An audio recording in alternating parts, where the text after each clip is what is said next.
Yo, this is day number 3, our last full day in Osaka. It is raining pretty much half of today until 12, and so we're going to be spending most of our time indoors in the malls, in the Shotengai, which are the walking long street malls. They're called the Shotengai. Oh, Pablo! And now we are walking. Hooray! Since this is our last full day in Osaka, we have some thoughts, we have some impressions of the city so far. And our thought is that Osaka is more of like a working city. It's not very touristy in general.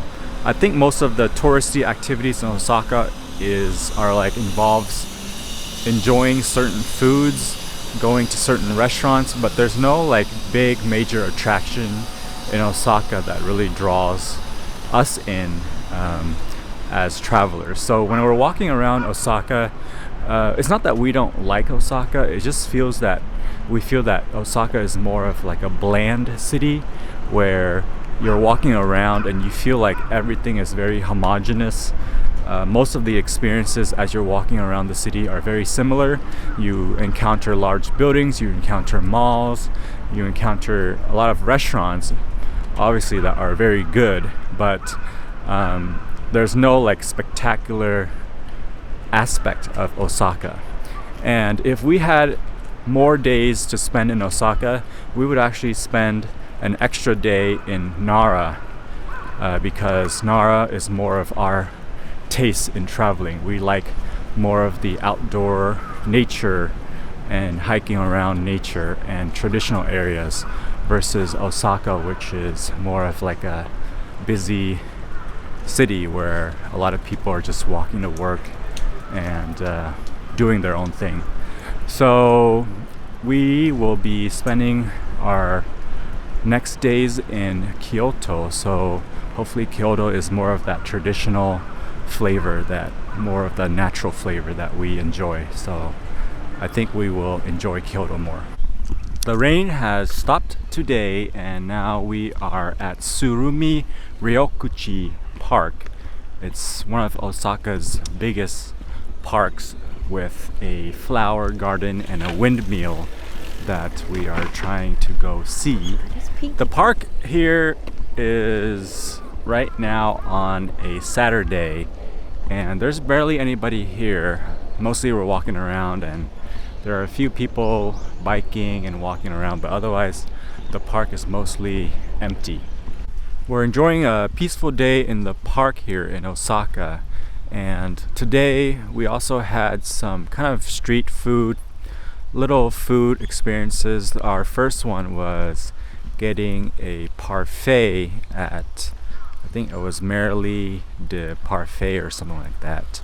And the parfait in Osaka that we had was very good. All the textures, all of the fruity flavors, all the chocolatey flavors, and everything in the parfait, every single bite that we had was very tasty, not too sweet. And we think that the parfait we had there was probably one of the best, if not the best parfaits that we've ever had. The other food thing that we did today was we went to Ichiran, which is the ramen place that everybody goes to when they're a tourist in Japan. And even at 9 a.m., the 24-hour Ichiran was pretty crowded. There was a 40-minute wait, and after the 40 minutes we got our basic Ichiran bowls. And this is pretty much my like 15th time eating Ichiran, and it was as good as all the other times I've eaten there. So the consistency of Ichiran over the past 5 years is very good. So if you like Ichiran or you've never tried it, you obviously need to try it at least once. You might not like it, but at least you kind of know that you've kind of had one of the best ramen places that Japan offers. Ichiran is very basic, but everything that they do, like the broth, the noodles, what they do very well. So try it out. Turns out we don't have to go to a cat cafe in Osaka to enjoy petting some cats. While we were walking in the Tsurumi Ryokuchi Park, we ran across this very cute tiger looking like cat who mailed before we were there in front of his face, and then he popped out and he let us pet him, and he was very clean for a stray cat. I think cats in general in Japan are treated well, and so even stray cats in Japan are very friendly and they're very clean. So we pet the cat for about 5 minutes, and then we were back on our way to check out the park. We are very much enjoying our walk in the Tsurumi Ryokuchi Park. However, the park is kind of like a reflection of Osaka itself. The park is pretty uneventful. Like the park, it's very simple. The design is very effective for walking and biking, but overall the park there's no like super special attraction. It's all very uniformly the same and comfortable and convenient, but compared to some of the parks we have in the US and in California, this park is not to the same level of eye candy and whatnot compared to some of the parks that we have. But this park is definitely very big, so maybe there's something else that we're missing. Turns out we were wrong about this park. There is a main attraction, which is the Windmill Grand Flower Garden on top of the hill.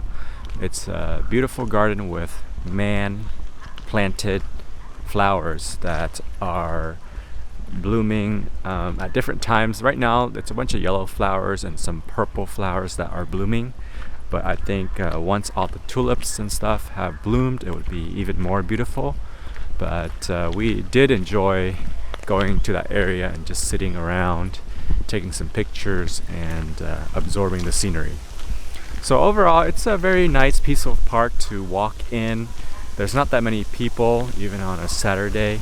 There's a lot of open space, and some of the ume or plum blossoms have bloomed, so a lot of people are standing around taking pictures of those. After our stroll in the park, we went to get lunch at Soup and Sushi. It's a little restaurant outside of the main parts of town, and because it's a little bit out of the main parts of Osaka, like near Dotonbori, all the restaurants that we've been to where it's not near the city center, they're not very busy.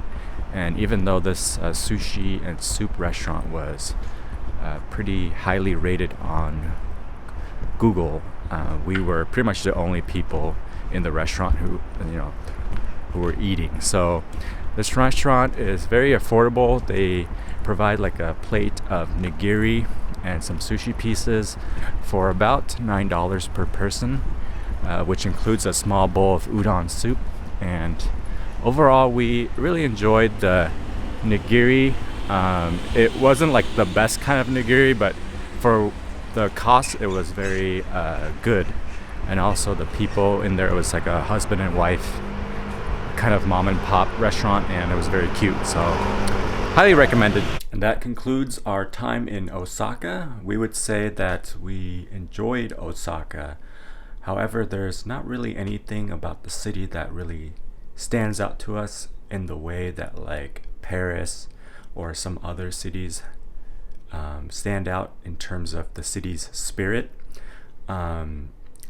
We think that the service and the people that we met in Osaka were really nice, and we never really got any sort of bad treatment from any of the workers at the restaurants or anybody else. So overall, it was a really pleasant and comfortable and convenient time that we spent in Osaka.